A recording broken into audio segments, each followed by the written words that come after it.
रविवार का व्रत सूर्य देव को समर्पित होता है। इस व्रत को करने से व्यक्ति के जीवन में सुख समृद्धि, स्वास्थ्य लाभ और मान सम्मान की प्राप्ति होती है। ऐसा माना जाता है कि इस व्रत को करने से सूर्य देव प्रसन्न होते हैं और भक्त को ऊर्जा, आत्मविश्वास और सफलता प्रदान करते हैं। सूर्य देव को आयु और स्वास्थ्य का देवता माना जाता है। इस व्रत से नेत्र, हृदय और हड्डियों की समस्याओं में लाभ होता है। ये व्रत नौकरी, व्यापार और सामाजिक प्रतिष्ठा को बढ़ाता है। कुंडली में सूर्य ग्रह कमजोर हो तो ये व्रत करने से उसका प्रभाव कम होता है। घर में सुख, समृद्धि और सौहार्द बना रहता है। पौराणिक कथा के अनुसार प्राचीन काल में एक वृद्ध महिला थी जो बहुत गरीब थी। वह रविवार के दिन व्रत रखती और सूर्य देव की उपासना करती थी। एक दिन सूर्य देव ने उसकी परीक्षा लेने के लिए एक साधु का रूप धारण किया और उससे भोजन मांगा। वृद्धा ने कहा कि वह उपवास पर है और उसके पास देने के लिए कुछ भी नहीं है, लेकिन उसकी भक्ति को देखकर सूर्य देव भगवान जो साधु बने हुए थे वो प्रसन्न हो गए और आशीर्वाद दिया कि वे धन धान्य से संपन्न हो जाएगी। कुछ ही दिनों में उसके घर में समृद्धि आ गई और उसकी गरीबी दूर हो गई। जब गांव के अन्य लोगों ने ये देखा तो वे भी रविवार का व्रत करने लगे। इस प्रकार रविवार व्रत की महिमा पूरे क्षेत्र में फैल गई और लोग इसे करने लगे। इस व्रत को करने के लिए प्रातः उठकर स्नान कर लाल वस्त्र धारण करें, सूर्य देव को जल अर्पित करें, सूर्य देव के मंत्रों का जाप करें, दिन भर फलाहार करें और अन्न न खाएं, सूर्य देव की कथा सुने और आरती करें। शाम को सूर्यास्त के बाद व्रत खोलें। इस दिन नमक और तेल का सेवन नहीं करना चाहिए। क्रोध और कटु वचन से बचें, दूसरों की सहायता करें और दान दें। इस प्रकार रविवार व्रत करने से सूर्य देव की कृपा प्राप्त होती है और जीवन में सुख, शांति व समृद्धि आती है। तो चलिए अब सुनते हैं सूर्य देव की पौराणिक कथा। एक था राजा और एक थी रानी। उनके पास सिपाही, घोड़े, दास दासियां, धन दौलत सब कुछ था, सिर्फ उन्हें संतान नहीं थी। इसी कारण राजा रानी बहुत ही दुखी रहते थे। संतान प्राप्ति के लिए उन्होंने हर तरह का दान धर्म, धार्मिक अनुष्ठान, जप मंत्र, व्रत, पूजा पाठ किए, लेकिन कोई फायदा नहीं हुआ। अब राजा रानी दोनों ही बुढ़ापे की ओर बढ़ते गए। बुढ़ापे की ओर बढ़ते गए तो होता क्या है कि दोनों गहन सोच में पड़ गए। अब हमारे इतने बड़े राज्य का क्या होगा? कौन बनेगा इस राज्य का वारिस? कौन लेगा प्रजा की जिम्मेदारी? राजा रानी दिन रात इसी चिंता में घुलने लगे। उन्हें खाने पीने की भी सुध न रही। तो एक सुबह होता क्या है कि राजा के दरबार में एक साधु आता है। तो दासी रानी को इत्तला करती है। तब वे दासी से कहती है, ये मेरा अंतिम दान धर्म है, इसके बाद मैं अपने हाथों से कोई भी दान धर्म नहीं करूंगी। रानी चावल भरा साज हाथ में लेकर बाहर आती है और साधु की झोली में भिक्षा डालने के लिए आगे बढ़ती है। तो उसके चेहरे पर छाई उदासी साधु की दृष्टि में आ जाती है और वे उससे पूछता है, रानी साहबा क्या हुआ है, आप इतनी उदास क्यों है? तब रानी साधु को सारी हकीकत बताती है और सिसकने लगती है। उस पर वह साधु कुछ पल गंभीर हो जाता है और कहता है, रानी साहबा चिंता मत करना, आपकी संतान की इच्छा पूरी हो जाएगी। आपकी कोख से एक पुत्र जन्म लेगा। मात्र वह 14 साल तक ही आप लोगों को मिलेगा। उसके आगे वह इस मृत्यु लोक में नहीं रह पाएगा। इससे बढ़कर आपको कुछ देना मेरे लिए संभव नहीं। अपनी बात पूरी करते उसने अपनी झोली में हाथ डाला, थोड़ी सी भभूत निकालकर रानी को दी और कहा, आप और महाराज दोनों इसे बांटकर ग्रहण करना, तुम्हें जल्दी ही पुत्र की प्राप्ति होगी। इतना कहकर साधु अपनी राह चला गया। उसके जाने के बाद रानी सोचने लगी, 14 साल तो 14 साल ही सही, उतने समय के लिए हमें पुत्र मिलेगा, ये काफी है। उतने साल तक मैं उसे जी जान से बड़ा करूंगी, उसे ढेर सारा लाड़ प्यार करूंगी, अपनी संतान की मुराद पूरी करूंगी। उस रात अपना सारा राजकाज खत्म करके राजा जब रानी के महल में गए तो रानी ने क्या किया कि राजा को सारी बात बताई और साधु की दी भभूत राजा को दिखाकर बोली, साधु महाराज ने ये भभूत हम दोनों को ग्रहण करने के लिए कहा है। तो राजा बोले, इतना दान धर्म किया, जप तप किया, कोई फल नहीं मिला, अब इस भभूत से हमें संतान प्राप्ति होगी क्या? उस पर रानी बोली, जब इतना सब कुछ किया तो अब ये भी सही, खामखा उस साधु के क्रोध को क्यों बुलावा दे। राजा को अब किसी पर विश्वास नहीं था, लेकिन पत्नी को दुख न पहुंचे इसलिए वह राजी हो गया। राजा राजी हो गया तो फिर क्या होता है कि राजा रानी दोनों नहाते धोते हैं, फिर अपने भगवान का नाम स्मरण करते हैं, अपने पुरखों को स्मरण करते हैं और उस साधु महाराज का नाम स्मरण करके वे भभूत बांटकर दोनों खाते हैं। उसके बाद दोनों निश्चिंत होकर सो जाते हैं। तो कुछ दिन गुजर जाते हैं और साधु द्वारा कहे अनुसार रानी गर्भवती हो जाती है। उस पर राजा रानी दोनों की खुशी गगन में नहीं समाती। राजा रानी से बोला, महारानी सचमुच साधु महाराज की कृपा हो गई। तो 9 माह 9 दिन और 9 घंटे पूरे होकर रानी ने एक सुंदर गोरे पुत्र को जन्म दिया। राजा ने बड़ी धूमधाम से पुत्र का नामकरण संस्कार किया। सारे राज्य में 8 दिन तक अन्न संतर्पण रखा, उत्सव मनाया गया। अब पुत्र की कुंडली देखने के लिए राज्य के सबसे विद्वान पंडित जी को बुलवाया। तो कुंडली देखकर पंडित जी बड़े चिंतित हो गए और कहने लगे, महाराज हमारा राजपुत्र सिर्फ 14 साल तक हमारे पास रहेगा। राजा को इस बात की भनक थी, रानी को भी साधु महाराज की बात याद थी। दोनों चुप रह जाते हैं। उसके बाद राजा और रानी बड़े लाड़ प्यार से बेटे की परवरिश करते हैं, उसकी हर ख्वाहिश को पूरा करते हैं। थोड़े समय के लिए ही सही, भगवान ने संतान की अपनी मुराद पूरी कर दी, इसी से वे समाधान मानते हैं। राजपुत्र दिन प्रतिदिन बड़ा होता है। जब वे 7 साल का हो जाता है तो राजा एक अच्छे गुरु की नियुक्ति करके उसे पढ़ाई लिखाई, राजशास्त्र, शस्त्र विद्या, घुड़सवारी इत्यादि 12 विद्याओं का शिक्षण देते हैं। जब वह सब शस्त्र विद्या में पारंगत हो जाता है और 12 साल की उम्र का हो जाता है, तब एक अच्छी सी राजकन्या को खोजकर उसकी शादी कर देते हैं। तो 2 साल और बीत जाते हैं। बेटा 14 साल का हो जाता है। एक दिन राजपुत्र राजा से बोलता है, पिताजी मैं अपना सारा राज्य घूमकर देखना चाहता हूँ। आज तक मैंने सिर्फ इस राजवाड़े के अतिरिक्त कुछ नहीं देखा है। बेटे की बात सुनकर राजा चिंतित हो जाता है, क्योंकि पुत्र का 14वां साल शुरू हुआ था। अब कोई अनहोनी होने का वक्त नजदीक आ पहुंचा था। लेकिन राजा ये सब बातें पुत्र को बता नहीं सकता था। वह क्या करता है कि चेहरे पर खुशी लाकर बेटे से कहता है, हाँ हाँ जरूर जाओ बेटा, तुम्हें अपना सारा राज्य घूमकर देखना चाहिए। कहाँ क्या है ये सब जानना चाहिए। कल मेरे बाद तुम्ही को तो राजा बनना है। मात्र एक बात का ध्यान रखें, तुम जहाँ जा रहे हो, क्या कर रहे हो, ये बात अपनी पत्नी को नहीं बताना। पुत्र कहता है, ठीक है पिताजी, आपने जो कहा है मैं वैसा ही करूंगा। तो होता क्या है कि राजपुत्र दिन भर अपनी पत्नी के साथ मौज मस्ती करता है, खुशियां मनाता है और रात को ठीक 12 बजे बिस्तर से उठकर बाहर चला जाता है। फिर पो फटने से पहले वापस अपने महल में आकर सो जाता है। ऐसे बहुत दिनों तक चलता रहा।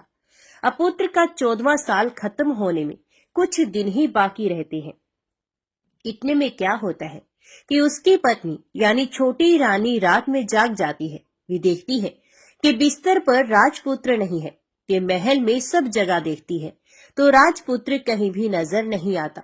तो वे क्या करेगी, किससे कहेगी? वे चुपचाप रहती है। फिर भोर होने पर वे देखती है कि उसका पत्नी अपनी जगह पर ही सोया हुआ है। वे पति से कुछ नहीं पूछती। लेकिन दूसरी रात भी वैसे ही होता है, तीसरी रात, चौथी रात, ऐसे बहुत दिन तक चलता है। रानी बहुत ही चिंतित हो जाती है। पति रात को जाता कहाँ है, किससे मिलने जाता है? उसको मन में ढेर सारे सवाल उठते हैं, लेकिन उसे पूछने में उसे डर लगता है। शायद पति गुस्सा कर बैठे। सास ससुर से पूछने के बारे में सोचा तो उसकी कुल मर्यादा बीच में आ जाती है। तो इस तरह मन ही मन वे कुड़ती रहती है। इस हालत में उसे खाने पीने में भी दिलचस्पी नहीं होती। वे दुबली पतली हो जाती है। तो उस राज्य में फूल बेचने वाली एक बूढ़ी मालिन थी। ये हमेशा छोटी रानी को फूल देने के लिए उसके महल में आती थी। उस बुढ़िया का ध्यान छोटी रानी पर जाता है। ये उससे पूछती है, बेटी, तुम्हें किस बात का दुख है? तुम इस तरह सूख कर कांटा क्यों बनी हो? उस पर रानी कहती है, क्या बताऊं तुम्हें अम्मा, तुम्हारा राजपुत्र हर रात बिस्तर पर से उठकर कहीं चला जाता है और सुबह भोर होते ही वापस आकर सो जाता है। वे कहाँ जाता है? प्रेमिका से मिलने जाता है क्या? ये सोच सोचकर मैं अन्न जल ग्रहण नहीं कर पाती और सूख सूख कर इस तरह कांटा बन गई हूँ। बुढ़िया सब बात सुनकर उसे एक उपाय बताती है। तो बेटी ऐसा करना, आज रात तुम सोना मत, उसके पीछे जाकर देखना कि वे कहाँ जाता है, क्या करता है।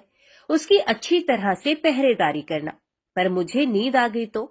तुम्हें नींद ना आए इसलिए एक काम करना, अपने बाएं हाथ की उंगली में एक जख्म करना, उस पर थोड़ी सी मिर्च छिड़कना। उससे तुम्हें बड़ी जलन होगी और उस पीड़ा से तुम्हें रात भर नींद भी नहीं आएगी। रानी बुढ़िया के कहे अनुसार ही करती है। उंगली की जलन से उसे बड़ी देर तक नींद नहीं आती, लेकिन बाद में वे सो जाती है।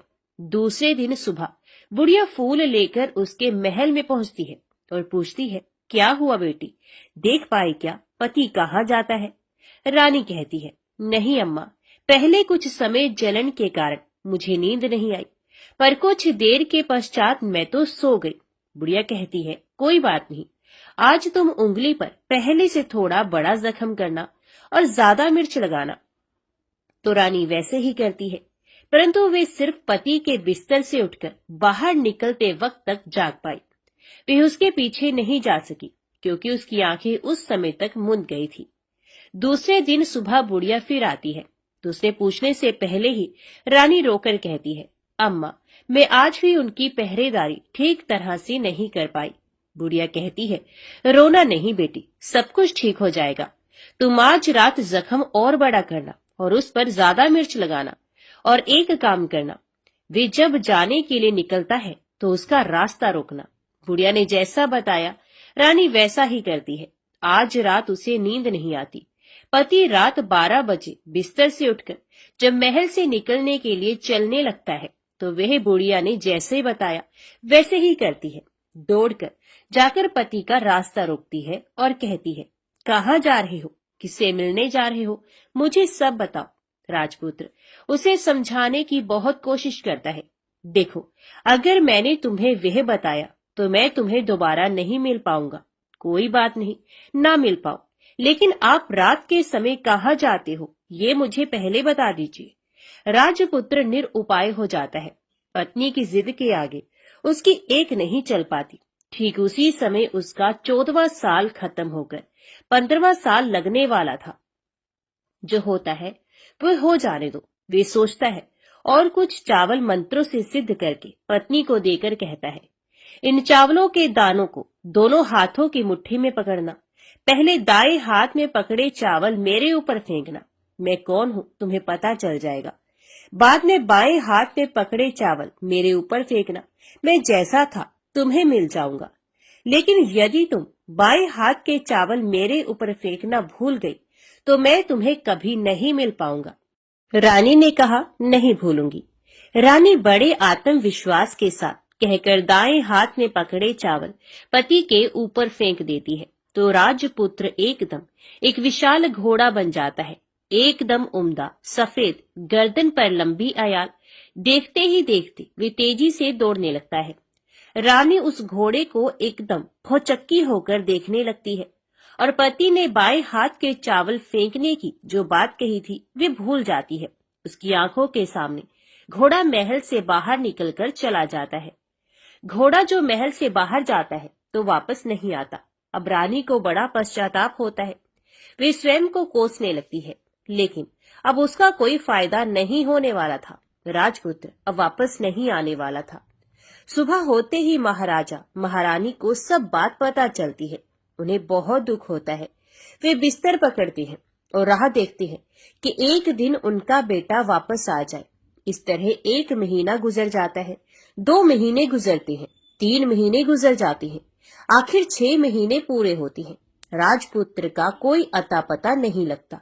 प्रधान राजपुत्र को ढूंढने के लिए राज्य के गांव-गांव सिपाही भेजता है, लेकिन उन्हें कोई सफलता नहीं मिलती। इधर रानी अपनी हठ के कारण पति गायब हो गया, ये सोचकर स्वयं को मन ही मन कोसती है और प्रण लेती है कि कुछ भी करके पति को ढूंढ के लाएगी और उसे वापस घर लेकर आएगी। एक दिन वे सुबह उठकर सास ससुर के महल में जाती है और कहती है कि मैं अपने पति की खोज में जा रही हूँ। महाराजा महारानी को और क्या चाहिए था, कुछ भी करके उनको बेटा उन्हें वापस मिलना चाहिए था। वे बहू को जाने की अनुमति देकर कहने लगे, बेटी तुम्हें जो चाहे वो करो, जहाँ जाना है वहाँ जाओ, लेकिन हमारे बेटे को वापस लेकर आओ, भगवान तुम्हें कामयाबी दे। अब रानी क्या करती है कि अपना शाही वेश बदलकर एक सेठानी बन जाती है। कुछ दास दासियों को, कुछ नौकरों को साथ में लिया, कुछ सामान साथ लिया और राज्य की सीमा पर जाकर वहां एक भोजनालय खोल दिया। वहां आने वाले सब यात्रियों को खाना मुफ्त में देने लगी। मात्र एक शर्त रखी कि खाने वाले को उसकी देखी कोई अजीब चीज उसकी मालकिन को यानी राजकन्या को बतानी पड़ेगी। तो वहां आने वाला हर नागरिक अपनी तरफ से मैंने ये देखा, मैंने वह देखा, ये कहकर वहां से मुफ्त खाना खाकर जाता था। परंतु रानी को जो बात चाहिए थी वे अब तक नहीं मिली थी। ऐसे ही कुछ दिन और बीत गए। तो इधर क्या होता है कि रानी के महल फूल लेकर जाने वाली बुढ़िया के एक बेटा और बहू थे। उनका एक छोटा बेटा था, यानी बुढ़िया का एक पोता था। तो बेटा और बहू सुबह काम के लिए निकलते थे, तो पोते को संभालने की जिम्मेदारी बुढ़िया पर रहती थी। बुढ़िया दिन भर पोते को संभालती थी। एक दिन होता क्या है कि बुढ़िया को पान खाने की आदत थी, तो पान लगाने के लिए चूना चाहिए था। वे उसे तैयार करने के लिए सीपियां लेकर आई। इन सीपियों को भूनने के लिए गोबर के कंडे चाहिए थे। कंडे इकट्ठा करने के लिए वे बांस की टोकरी लेकर चरवाहे के मैदान में गई। वहां बहुत सारे कंडे थे। उन्हें जमा करते करते उसे घर आने में अंधेरा हो गया।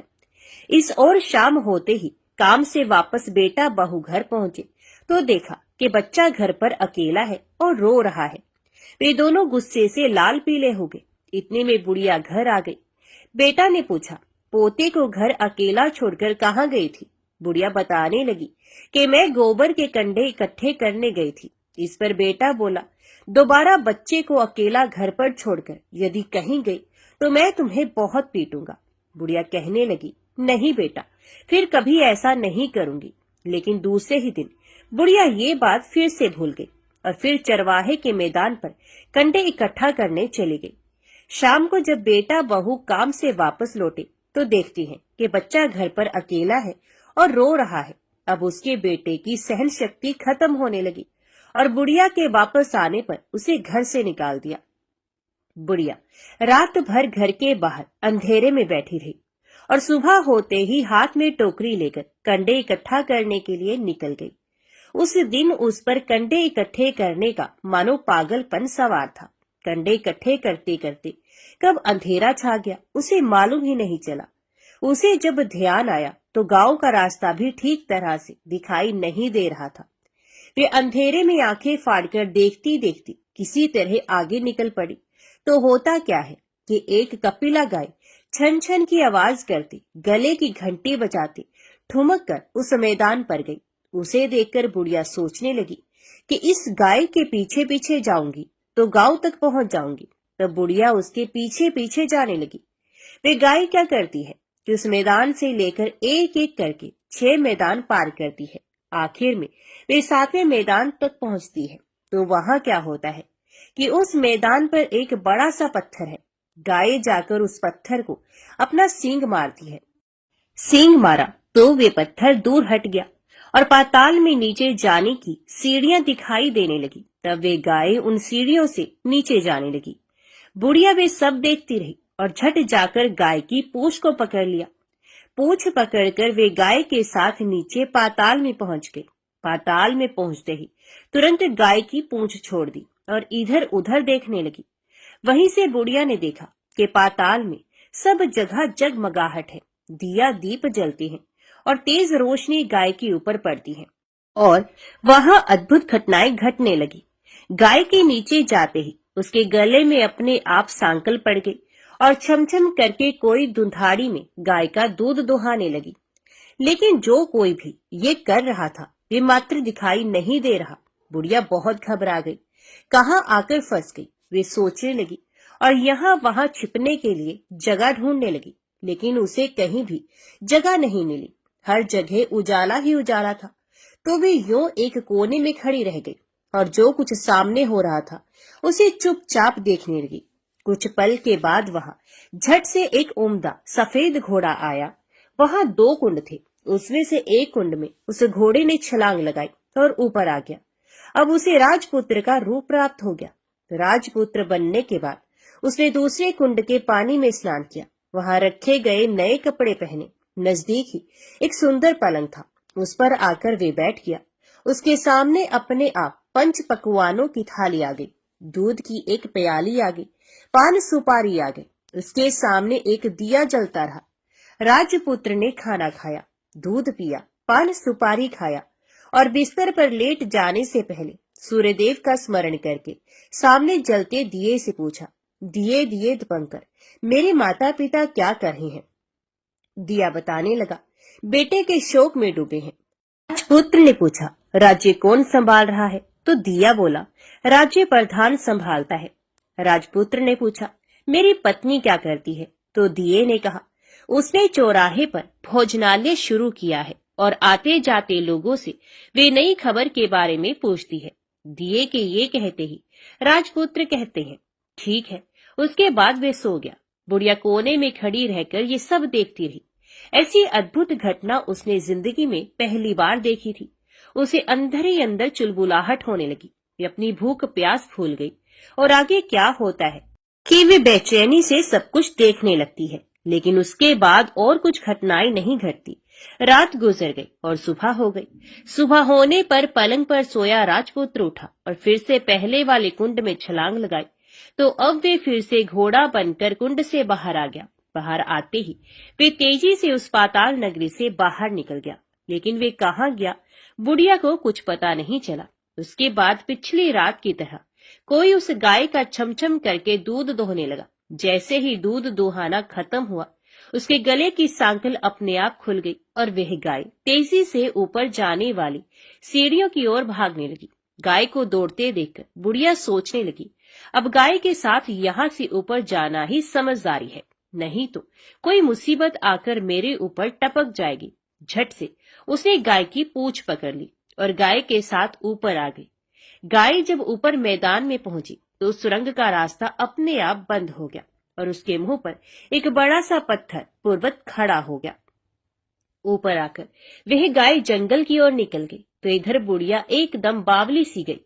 उसने पाताल नगरी में जो कुछ देखा वे जल्द से जल्द किसी को बताने के लिए उतावली हो उठी। उसे एकदम याद आया कि नगर की सीमा पर कोई औरत भोजनालय चलाती है और नई बात बताने वाले को अच्छा खाना पीना मुफ्त में देती है। और वे सोचने लगी, क्यों ना मैं ये बात उस औरत को जाकर बताऊं। यदि उसे ये बात पसंद आ गई तो बाकी जीवन खाने पीने की झंझट से मुक्ति मिलेगी। बुढ़िया ने मन में तय किया और तुरंत उस भोजनालय के द्वार पर टंगे नगाड़े के सामने खड़ी हो गई और जोर जोर से नगाड़ा बजाना शुरू कर दिया। नगाड़े का इस तरह शोर सुनकर मालकिन यानी कि छोटी रानी मन में प्रसन्न हो जाती है कि शायद कोई बड़ी बात लेकर यहाँ आया है। रानी सिपाहियों को आदेश देती है, जाइए और जो कोई आया है उसकी अच्छी खातिरदारी कीजिए। आदेश पाते ही सिपाही नीचे दौड़ गए तो एक बुढ़िया नगाड़ा बजा रही थी। उन्होंने पूछा, क्यों री बुढ़िया, क्या हुआ, क्यों नगाड़ा बजा रही हो? तो बुढ़िया बोली, कुछ नहीं बेटा, यहाँ खाना मिलता है ना, इसलिए आई हूँ। खाना चाहिए, मिलेगा, लेकिन तुझे कोई बात बतानी पड़ेगी। हाँ बताऊंगी, एक बात मालूम है मुझे। इस पर सिपाही उसे अंदर लेकर आए। उनको मालकिन का आदेश था कि जो कोई बूढ़ा बुजुर्ग वहां आए उनके साथ अच्छी तरह पेश आना, उनका अच्छा आदर सत्कार करना। तो सिपाही ने उस बुढ़िया का भरपूर आदर आतिथ्य किया। उसे बड़ी सी थाली भरकर व्यंजन परोसते हैं। बुढ़िया कुछ दिनों से भूखी थी, ये खाने पर टूट पड़ी। खाना खाने के बाद सिपाही ने उसे नई साड़ी पहनने को दी। उसके बाद उसे लेकर रानी के पास आए। बुढ़िया और रानी ने तुरंत एक दूसरे को पहचान लिया।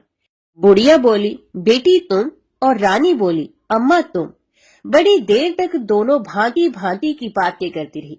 आखिर कुंवरनी बुढ़िया से कहने लगी, अम्मा अब बताओ तुमने क्या नई बात देखी है? नई बात?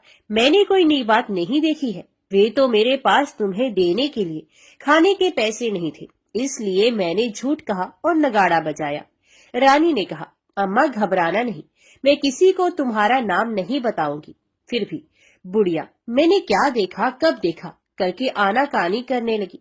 इस पर रानी ने उससे कहा, देखो अम्मा, यदि तुमने मुझे वह नई बात बताई तो जिंदगी भर मैं तुम्हारी देखभाल करूंगी, तुम्हें रानी माता की तरह रखूंगी। अब बुढ़िया बताने को तैयार हो गई। उसने जो कुछ उस चारगाह वाले मैदान पर देखा था वे सब कुछ रानी को बता दिया। बुढ़िया की ये बातें सुनकर रानी को यकीन हो गया कि वह राजपुत्र उसी का पति है। वे तुरंत बुढ़िया से कहने लगी, अम्मा मुझे उस जगह पर ले चलो। नहीं बेटी, वे पाताल राज्य है, सांप है। यदि किसी ने तुम्हें देख लिया तो तुम्हारी जान खतरे में पड़ सकती है। लेकिन रानी उसकी एक भी नहीं सुनती, उसे उस जगह ले जाने के लिए हठ करने लगती है। आखिर में बुढ़िया ने उसका कहना मान लिया और कहने लगी, ठीक है, मैं तुम्हें वहां लेकर चलती हूँ, पर आज नहीं कल। वहां जाना है तो शाम को ही जाना होगा। तो दूसरे दिन दोपहर को रानी बुढ़िया के साथ उस मैदान पर गई और एक जगह छुपकर गाय के आने की राह देखने लगी। दिन ढलते ही अंधेरा घेरने लग गया और गाय हमेशा की तरह वहां आ गई। मैदान के उस कोने में जाकर उसने पत्थर पर सींग मारा तो झट से पत्थर हटकर वहां सुरंग में जाने का रास्ता खुल गया। गाय उस रास्ते से नीचे उतरने लगी तो बुढ़िया रानी से कहने लगी, जल्दी आगे बढ़ो बिटिया, हम गाय की पूंछ पकड़कर नीचे उतरेंगे। तो दोनों गाय की पूंछ पकड़कर नीचे उतर गई। बुढ़िया पहले जिस कोने में छिपी थी उस कोने में छिप गई। अब नीचे सब कुछ पहले जैसा घटित हो रहा था। गाय के गले में अपने आप सांकल पड़ गई। कोई अदृश्य रूप से उसका दूध दोहने लगा। एक सफेद उम्दा घोड़े ने आकर एक कुंड में छलांग लगाई तो राजपुत्र के रूप में ऊपर आया। ये राजपुत्र दूसरे कुंड में नहाने लगा। बाद में उसके सामने खाने की थाली आ गई, दूध की प्याली आ गई, पान बीड़ा आ गया। राजपुत्र सब ग्रहण करके सोने के लिए पलंग पर गया तो सोने से पहले सूर्यदेव का स्मरण करके वे दिए से पूछने लगा, दिए दिए दीपंकर, मेरे माता पिता क्या कर रहे हैं? तो दिया कुछ जवाब नहीं देता बल्कि वे बुझने लगता है। तब राजपुत्र को कुछ अघटित हुआ है इसका संदेह हो गया है। वे उदास हो गया है और जो कुछ हुआ है वे हो जाने दो, ऐसा सोचकर सोने के लिए बिस्तर पर लेट गया। अब रानी का संयम छूट गया। वे दौड़कर पति के पास गई और उसके पैर पकड़ने के लिए आगे बढ़ने लगी। राजपुत्र तुरंत ही पत्नी को पहचान गया और वे झट से पीछे हट गया और चिल्लाने लगा, नहीं नहीं, मुझे मत छूना, सर्वनाश हो जाएगा। रानी दोनों हाथ जोड़कर पति से अपनी भूल स्वीकार करने लगी, स्वामी मुझसे भूल हो गई, मुझे आपसे नहीं पूछना चाहिए था कि आप रात को कहाँ जाते हो। मैं अपनी भूल स्वीकार करती हूँ, मुझे मेरी भूल की सजा मिल गई है। अब आप घर चले। आपके वियोग में आपके माता पिता ने बिस्तर पकड़ लिया है, आपकी प्रजा भी बहुत दुखी है। उस पर राजपुत्र कहने लगा, वही तो, एक बार तुम गलती कर बैठी हो, अब दोबारा मत करना, नहीं तो अब मैं तुम्हें जो दिख रहा हूँ वे भी नहीं दिखूंगा। रानी अब विलाप करने लगी, जोर जोर से जमीन पर सर पटकने लगी। राजपुत्र के मन में उसके प्रति दया उत्पन्न हो गई और वे उससे कहने लगा, यदि तुम मुझे पाना चाहती हो तो तुम्हें एक काम करना होगा। काम कठिन है लेकिन वे तुम्हें अकेला करना होगा।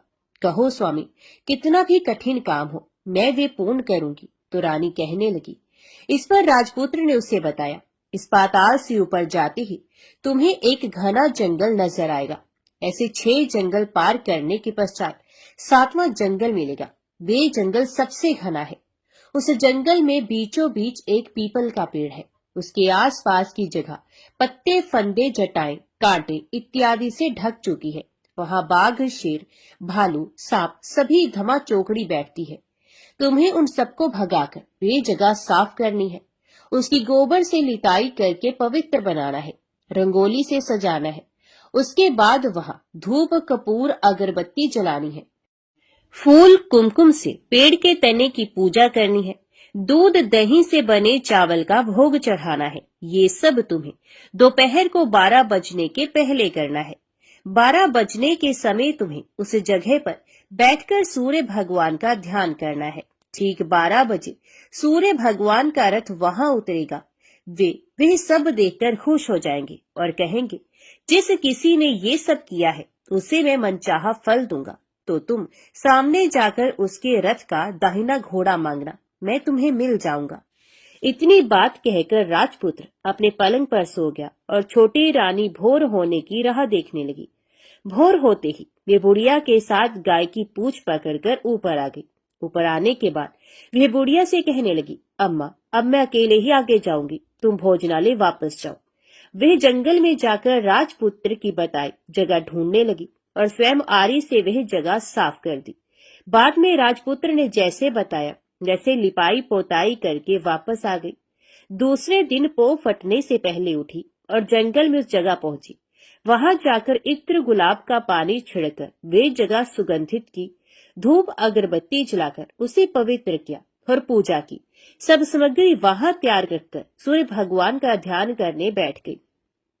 जैसा कि पति ने बताया था, दोपहर को ठीक 12 बजे सूर्य भगवान का रथ उस पीपल के पेड़ पर आकर रुका है। सूर्य भगवान ने जब रथ से नीचे देखा तो सुगंधित वातावरण देखकर वे बहुत प्रसन्न हुए।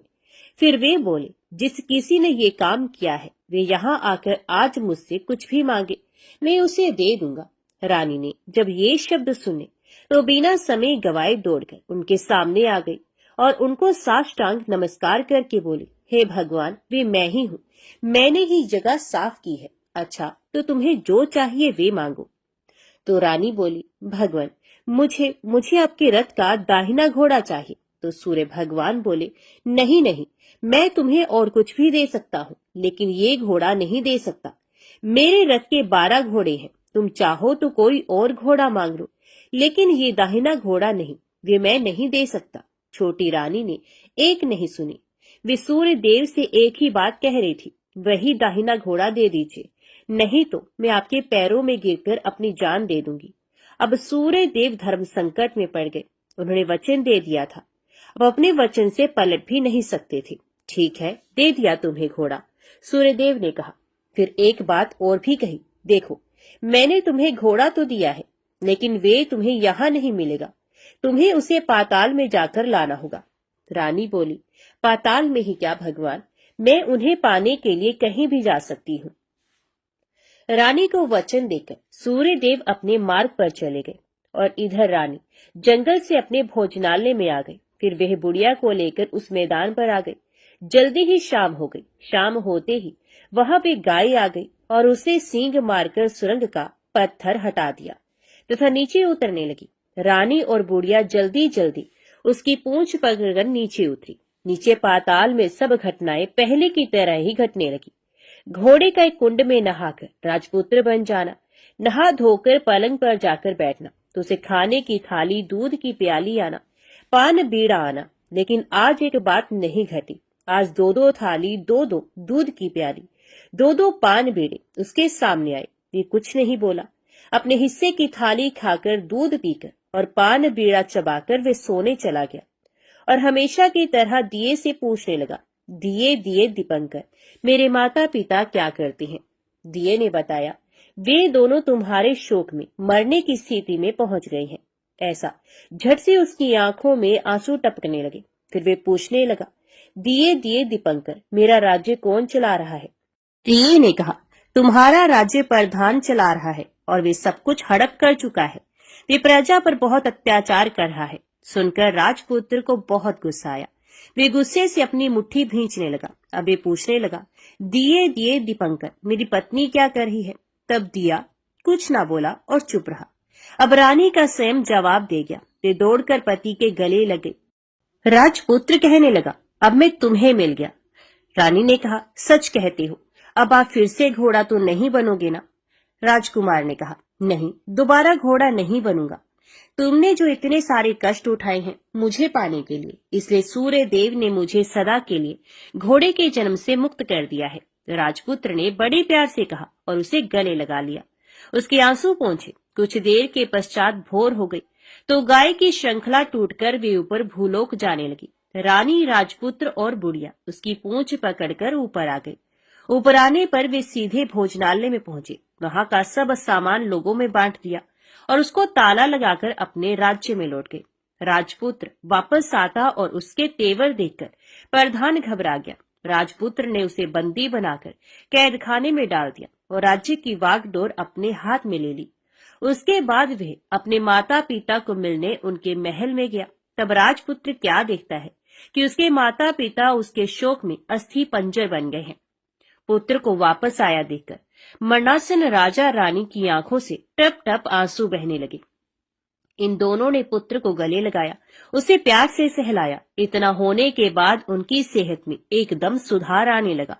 वे अब बिस्तर से उठकर बैठ गए हैं, पुत्र को आशीष देने लगे हैं। राजपुत्र के आने की खबर तुरंत राज्य भर में फैल गई। प्रजा खुशी से फूली नहीं समाई। प्रजाजन राजमहल के सामने इकट्ठे हो गए। राजपुत्र ने भी उन्हें दर्शन दिए और आज से उन्हें कोई दुख नहीं पहुंचाएगा, ऐसा वचन भी दिया। अब राजा अपने पुत्र का राज्य अभिषेक करके उसे सिंहासन पर बिठाता है और बहू को महारानी का दर्जा देता है और स्वयं अपनी पत्नी के साथ ईश्वर स्मरण करते खुशी से दिन बिताता है। महाराजा बना राजपुत्र अच्छी तरह से राज्य चलाने लगा और अपनी पत्नी के साथ सुख शांति से जीवन बिताने लगा। उस बुढ़िया को रानी ने अपने पास ही रख लिया, उसकी अच्छी तरह से देखभाल करने लगी। बुढ़िया और उसके बुढ़ापे के दिन खुशी से गुजरने लगे। तो सब प्रेम से बोलो सूर्य नारायण भगवान की जय।